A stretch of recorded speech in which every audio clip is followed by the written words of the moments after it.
quand Dieu se prépare à libérer une grande bénédiction dans ta vie, le ciel entier se met en mouvement. Les choses que tu croyais perdues commencent à se réaligner. Les portes que l'ennemi avait fermées s'ouvrent sans que tu saches comment. Le silence de Dieu n'est pas un abandon, c'est une gestation divine. Ce que tu vis n'est pas un retard, c'est une préparation. Car la bénédiction véritable ne descend jamais sans une saison de transformation intérieure. Le Seigneur ne bénit pas pour impressionner, mais pour accomplir une mission. Il façonne ton caractère avant de placer la couronne sur ta tête. Comme il est écrit dans Psaume 37, verset 4, « Fais de l'Éternel tes délices, et il te donnera ce que ton cœur désire. » Cette promesse n'est pas une illusion, elle est la signature de Dieu sur ta destinée. Si tu regardes cette vidéo aujourd'hui, c'est que le Saint-Esprit veut te révéler les 10 signes prophétiques qui précèdent toujours une bénédiction majeure. Reste jusqu'à la fin, car une prière de percée t'attend pour activer ce que Dieu prépare déjà dans l'invisible. Abonne-toi à Lumière de Dieu, like cette vidéo si tu crois que ta saison de gloire approche, et écris en commentaire « Jésus prépare ma bénédiction, et je crois à son plan parfait. » Depuis la Genèse jusqu'à l'Apocalypse, chaque bénédiction divine a toujours été précédée par une saison de préparation silencieuse. Avant que Joseph ne règne sur l'Égypte, il a connu la fosse et la prison.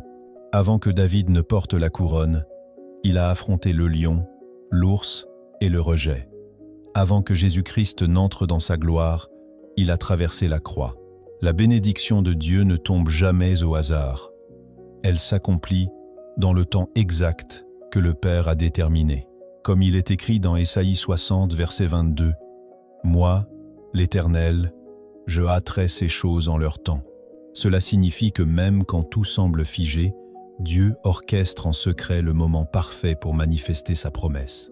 Dans notre génération impatiente, beaucoup confondent attente et oubli. Mais Dieu ne t'a pas oublié. Il te prépare, il ajuste ton cœur, il purifie tes intentions, il détache ton âme de ce qui pourrait te voler la gloire qu'il veut te confier. Car la bénédiction n'est pas seulement un don, c'est une responsabilité céleste. Celui qui apprend à attendre Dieu dans la foi devient capable de porter ce que d'autres auraient détruit par précipitation. Et c'est justement là que commence la révélation. Il existe des signes spirituels clairs qui annoncent qu'une grande bénédiction approche. Lorsque Dieu prépare une grande bénédiction, rien dans ta vie ne reste ordinaire. Les signes sont là, mais ils ne se révèlent qu'à ceux qui marchent dans l'Esprit. Le Saint-Esprit agit comme un sculpteur silencieux. Il taille, polite, creuse et façonne ton âme pour qu'elle puisse contenir la gloire à venir. Ce que tu perçois comme des pertes, des retards ou des silences divins sont en réalité les coups de ciseaux du Créateur sur ton destin. Chaque douleur cache une promesse, chaque épreuve cache une élévation, chaque désert prépare une terre promise. C'est pourquoi Dieu t'invite aujourd'hui à ouvrir les yeux spirituels pour discerner ces signes prophétiques que beaucoup ignorent, mais que les élus reconnaissent. Le premier signe que Dieu prépare une grande bénédiction dans ta vie, c'est quand les portes humaines commencent à se fermer. Tu n'es plus compris, certains s'éloignent sans explication, les opportunités semblent disparaître. Mais en vérité, Dieu t'arrache à ce qui n'était pas destiné à durer. Il coupe les alliances qui t'auraient limité. Il t'enlève des lieux où tu étais toléré, pour te conduire là où tu seras célébré. À point écarté, à point écart, à point écarté, à point écarté, à point écarté, à point écarté, à point écarté, à point écarté, à point écarté, à point écarté. Souviens-toi d'Abraham. Dieu l'a béni après lui avoir dit de quitter son pays et sa parenté. Ce que tu perçois comme un rejet est souvent une redirection divine, car la bénédiction ne peut venir que dans le lieu que Dieu a choisi, pas dans celui que ton cœur préfère. Le deuxième signe, c'est le silence de Dieu. Tu pries, tu cries, et le ciel semble immobile. Mais ce silence n'est pas un vide, c'est la salle d'attente du miracle. Dans le silence, Dieu t'enseigne à dépendre de lui et non des émotions. C'est dans ce silence que ton discernement s'aiguise, que ta foi se solidifie, que ton oreille spirituelle apprend à reconnaître la voix du Maître. Souviens-toi de Job. Quand Dieu s'est tu, c'est parce qu'il était en train de prouver sa fidélité à Satan. Le silence de Dieu n'est jamais une absence, c'est la préparation d'une démonstration. Le troisième signe, c'est l'intensification des combats spirituels. Quand le diable sent que quelque chose de grand se prépare, il redouble d'attaques pour t'épuiser, te décourager, t'isoler. Il veut te faire douter du plan de Dieu juste avant la percée. C'est pour cela que tu ressens parfois une fatigue inexpliquée, des oppositions soudaines, des retards dans des choses simples. Ne panique pas, c'est une preuve que ton atmosphère spirituelle est en mouvement. Le diable attaque ce qu'il craint. Et ce qu'il craint, c'est ce que Dieu s'apprête à manifester. Rappelle-toi, avant que Jésus ne ressuscite Lazare, il y a eu la puanteur du tombeau. L'ennemi fera toujours du bruit avant que le ciel ne se manifeste. Le quatrième signe, c'est la purification du cœur. Dieu commence à t'éloigner de la rancune, de la jalousie, de l'amertume et de la vanité. Il t'apprend à pardonner ceux qui t'ont blessé, même sans excuse. Il t'invite à renoncer à ton droit d'avoir raison pour gagner en paix. Parce qu'il ne confie pas une bénédiction éternelle à un cœur pollué, le Seigneur t'amène dans une dimension où ton amour devient plus fort que ta blessure, où ton humilité devient ton arme la plus puissante. David aurait pu tuer Saül dans la caverne, mais il a choisi de l'épargner. Ce jour-là, Dieu a vu que son cœur était prêt pour le trône. Tant que ton cœur n'est pas guéri, ta bénédiction reste en attente. Le cinquième signe, c'est la perte de contrôle sur tes plans personnels. Tu avais tout organisé, tout prévu, tout planifié, et soudain, tout s'écroule. Tes projets semblent se dissoudre dans un chaos inexplicable. En réalité, Dieu reprend les rênes. Il t'empêche de construire une vie selon ton agenda pour t'amener à vivre selon le sien. Souviens-toi de Jonas.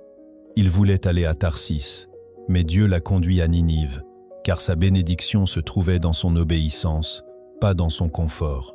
Quand tes plans échouent, ce n'est pas une malédiction, c'est une réorientation céleste.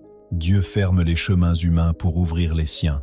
Le sixième signe, c'est le détachement progressif des choses matérielles.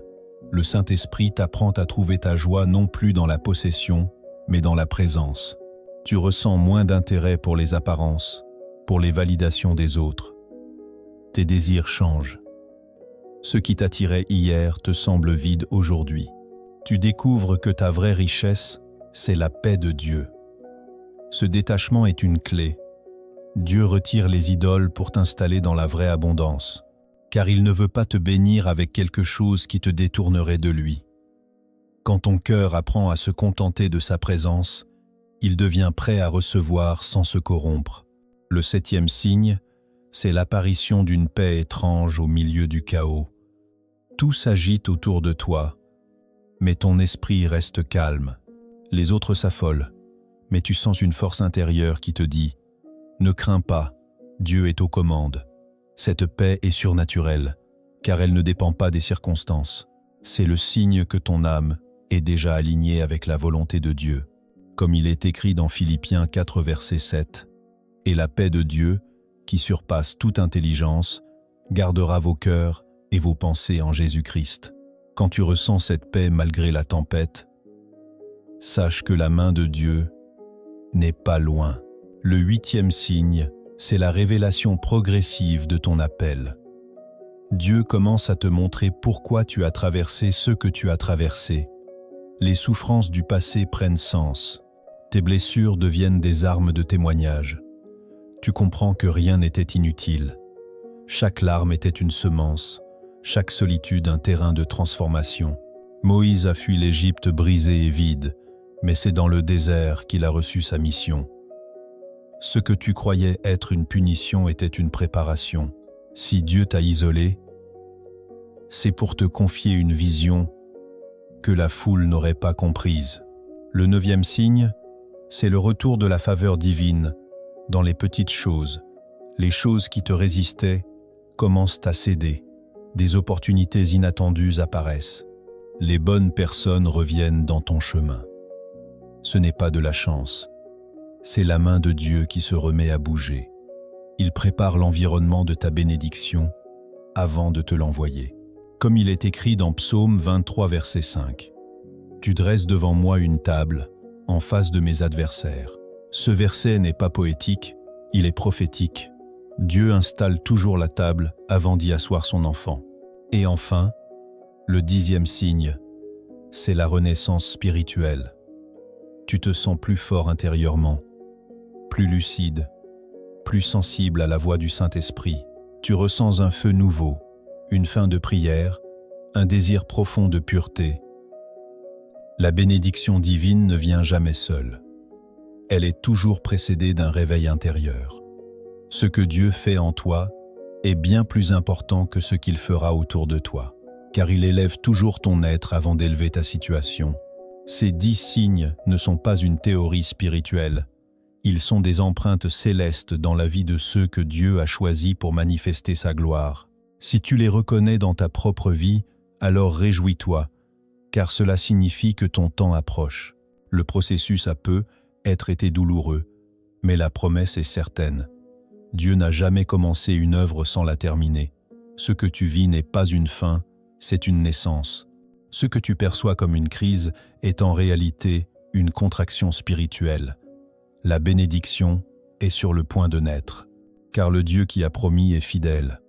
Il t'a choisi, formé, affiné, et bientôt il t'exposera. Et quand il le fera, tout ce que tu as souffert servira de témoignage. Le monde verra que ceux qui ont attendu le Seigneur ne sont jamais déçus. Prépare-toi, ta bénédiction est déjà en route, et rien ni personne ne pourra la retenir.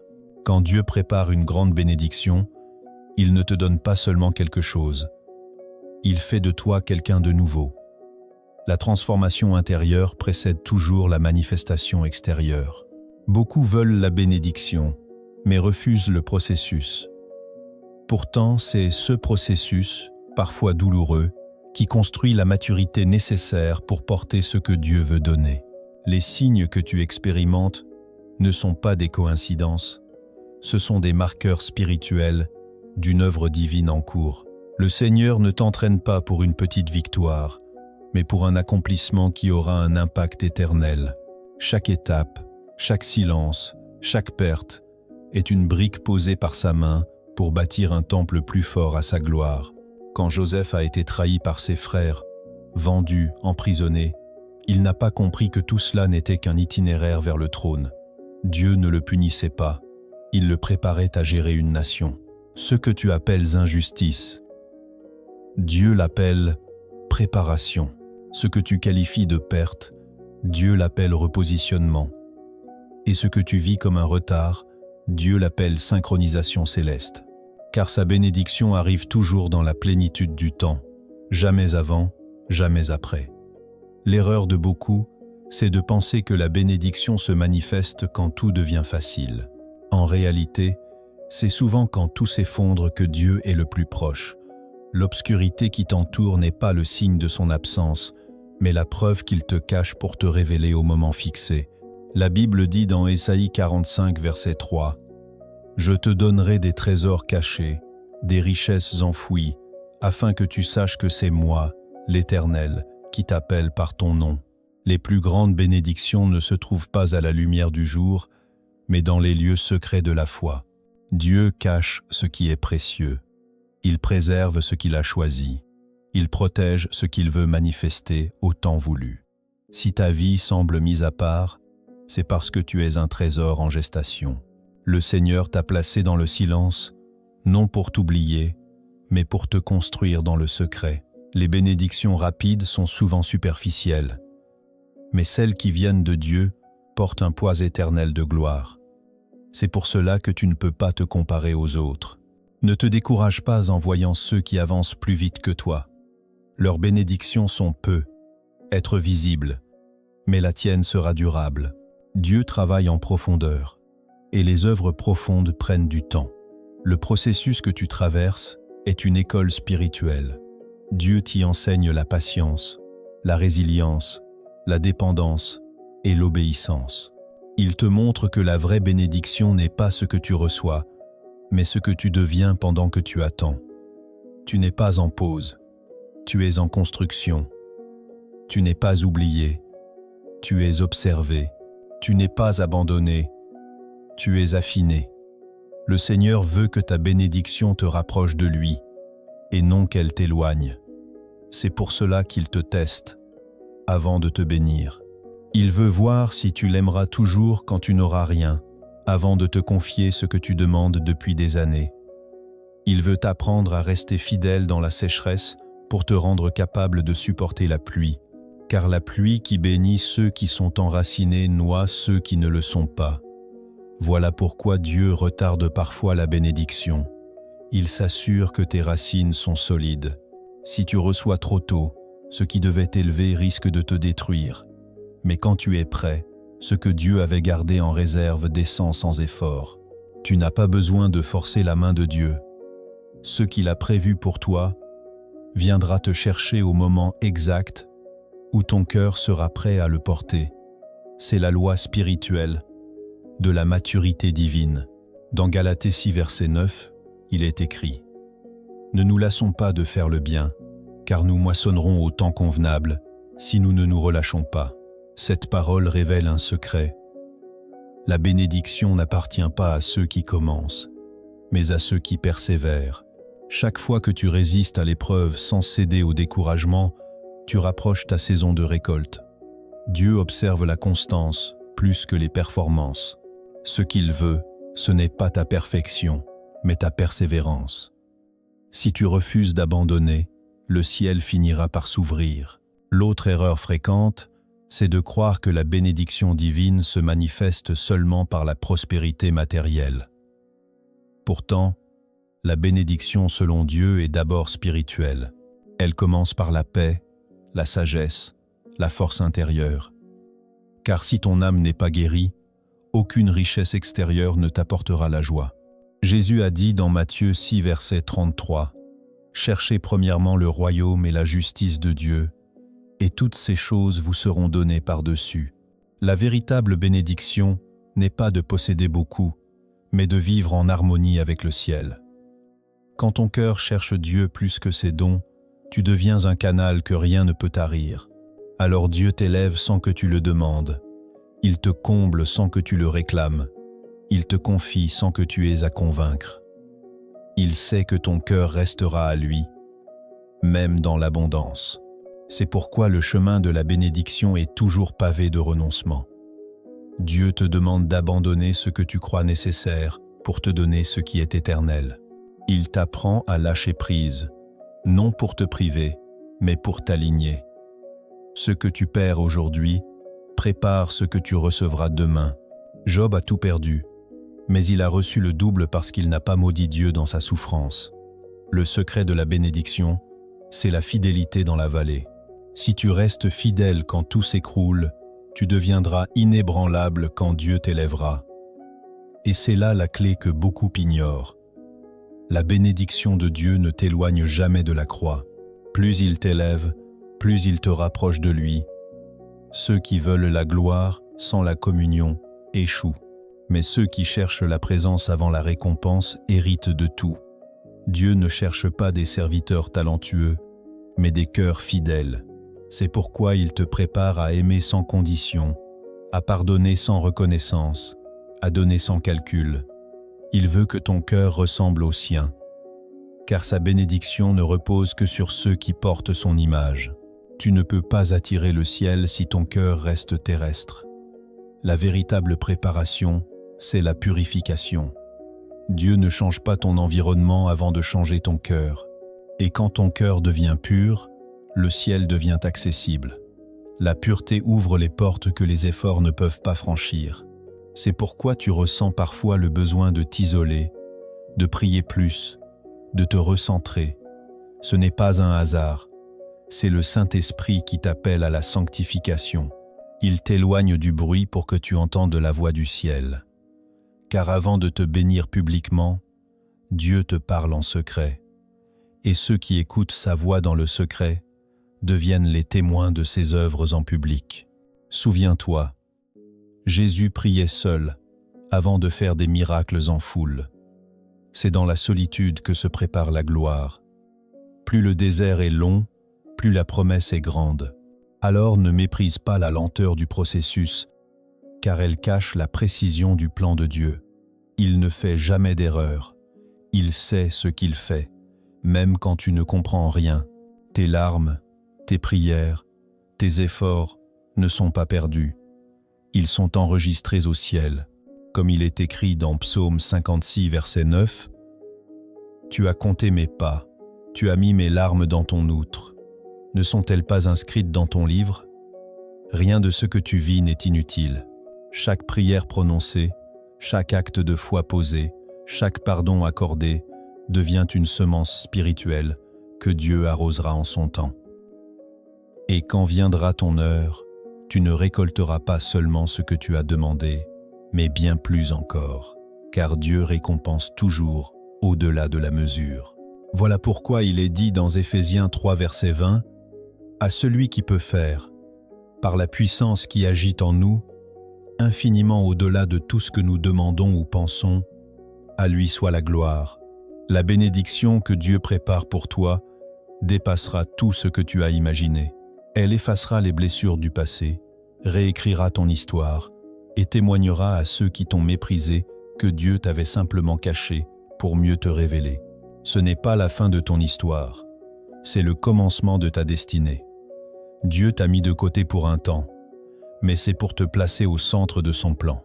L'attente a été longue, mais la gloire sera grande. Quand Dieu te prépare à une grande bénédiction, il ne veut pas que tu restes spectateur du processus, il t'appelle à y collaborer. Le croyant mature n'attend pas passivement la main de Dieu, il marche avec elle. Le Seigneur ne veut pas seulement te bénir, il veut te transformer pour que la bénédiction reste. C'est pourquoi cette saison de préparation demande une foi active, une discipline spirituelle et une obéissance constante. Chaque jour, Dieu t'invite à poser des actes de foi qui témoignent que tu crois à sa promesse avant même de la voir. Commence par le premier principe. Cultive la paix dans l'attente. Apprends à calmer ton cœur quand le plan semble flou. Refuse la panique, refuse la comparaison, refuse le désespoir. La paix est une arme spirituelle. Elle protège ta foi contre le doute. Lorsque ton âme reste en paix malgré les retards, tu montres au ciel que tu as compris que Dieu n'est jamais en retard. Dans ces moments, répète souvent les paroles du psaume 46, verset 11. « Arrêtez et sachez que je suis Dieu. » Cette parole est un bouclier pour l'esprit. Quand tout s'agite, arrête-toi et déclare dans ton cœur que Dieu règne encore. Le deuxième principe, c'est entretiens ta vie de prière. Le moment où Dieu prépare ta bénédiction est aussi celui où l'ennemi essaie de semer le doute. La seule manière de ne pas tomber dans la confusion, c'est de rester connecté à la voix de ton Père. Prie non pas pour comprendre tout ce qu'il fait, mais pour rester près de lui. Dis-lui simplement, « Seigneur, même quand je ne vois rien, je crois que tu agis. » Cette prière simple mais sincère ouvre le ciel. Souviens-toi qu'Élie a persévéré 7 fois avant que le nuage n'apparaisse. Dieu exauce toujours, mais il exauce à son heure. Le troisième principe, c'est marche dans l'obéissance, même quand elle coûte. Souvent, le plus grand test précède la plus grande bénédiction. Dieu te demandera parfois d'obéir sans comprendre. Peut-être te demandera-t-il de pardonner quelqu'un que tu n'as aucune envie de revoir ou de semer une graine quand tu te sens à sec. Ces gestes d'obéissance sont des clés de libération. L'obéissance attire la faveur divine car elle démontre la confiance. N'oublie pas qu'Abraham a reçu la promesse après avoir obéi sans savoir où il allait. Si tu veux la bénédiction d'Abraham, il faut accepter la foi d'Abraham. Le quatrième principe, c'est reste reconnaissant même dans l'attente. Le cœur qui loue attire la gloire. Quand tu remercies Dieu avant la percée, tu actives un mystère spirituel puissant. Tu témoignes que tu crois en sa fidélité avant d'en voir les fruits. C'est dans cette attitude que naît le miracle. Paul et Silas ont chanté dans la prison et les chaînes sont tombées. La gratitude n'est pas une émotion, c'est une déclaration de foi. Chaque fois que tu dis merci dans la douleur, tu annonces au royaume des ténèbres que tu crois encore à la bonté de Dieu. Le 5e principe, c'est sépare-toi du murmure et des paroles négatives. Les bénédictions se préparent dans un climat de foi. Si tu passes ton temps à te plaindre, à douter, à répéter que rien ne change, tu bloques le mouvement du ciel. Dieu agit dans la louange, pas dans la plainte. Apprends à surveiller tes paroles. Ce que tu déclares construit ton avenir. Dis chaque matin, « Seigneur, je crois que tu prépares quelque chose de grand pour moi. » Ces paroles créent une atmosphère où la bénédiction peut descendre. Le 6e principe, c'est sois fidèle dans les petites choses. Avant de te confier une bénédiction majeure, Dieu t'observe dans les détails. Comment gères-tu ce qu'il t'a déjà donné? Comment traites-tu les personnes autour de toi? Comment réagis-tu dans les moments d'injustice? Dieu ne teste jamais la force de tes mains avant d'avoir testé la pureté de ton cœur.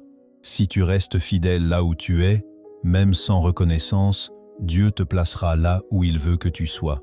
C'est un principe divin.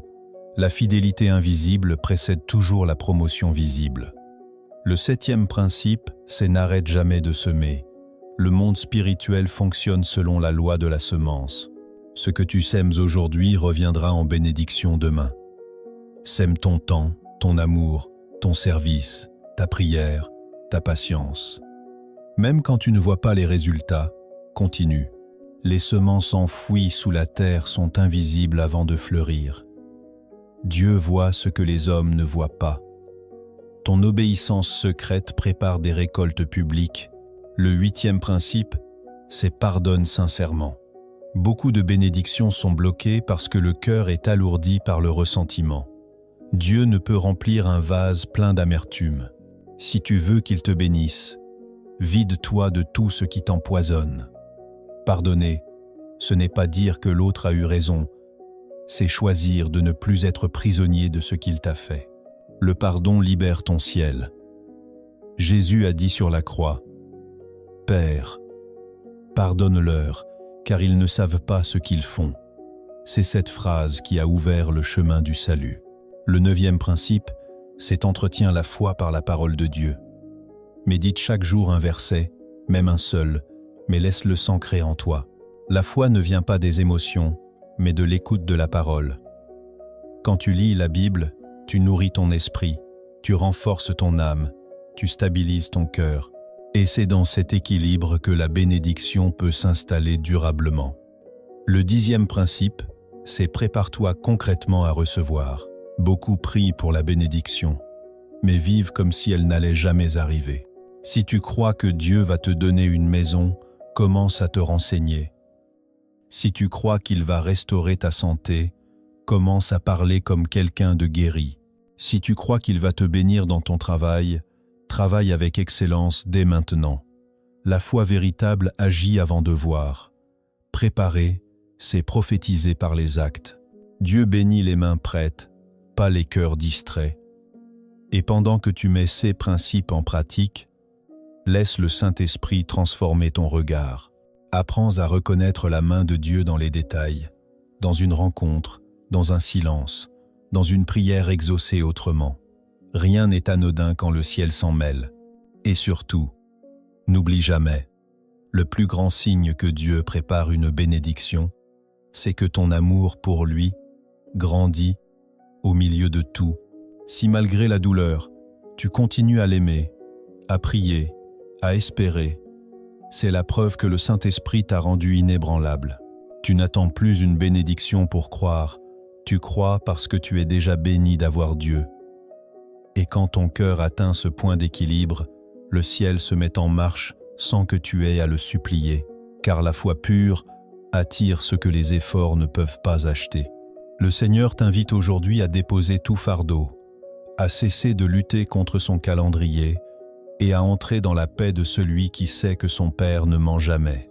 Même si les circonstances crient le contraire, ton Dieu reste fidèle, et cette fidélité est ton ancre. Lève ton regard, car la saison qui vient sera celle où tu verras de tes yeux ce que tu as cru dans ton cœur. Tu ne comprendras pas comment tout s'est aligné, mais tu sauras que c'est Dieu, et quand il le fera, tu ne te glorifieras pas, tu t'inclineras, car tu comprendras que tout était grâce. C'est cela, la vraie transformation.